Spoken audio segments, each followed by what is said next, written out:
I think that there's a problem in the fabric of the industry. I think it starts with the people in power, but I think that it absolutely seeps into the clientele and the way that it is acceptable to behave inside of restaurants at this time.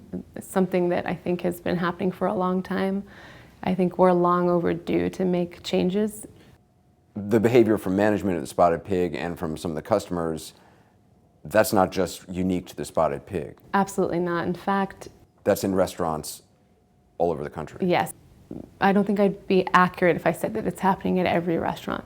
But I do think it's accurate to say that it is happening at a lot of restaurants, and it's happening all over the country.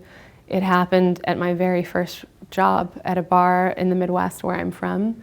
Part of why I wanted to do this interview was because I felt like I had a special opportunity to be a voice not just for myself, but for all people who don't have a chance to discuss what's happening to them in the same way. What do you think it is about the dynamic of how restaurants are run or owned or set up that contributes to it? Some of it is that restaurants are often about having fun, and so sometimes when people drink too much, behavior just starts to degrade, and that's an element. I also think it feels to me like there's a history, at least in our country, of behavior from clientele and from our bosses that as a server or a bartender, in a way, you are a servant and you are beneath and you are to do someone's bidding.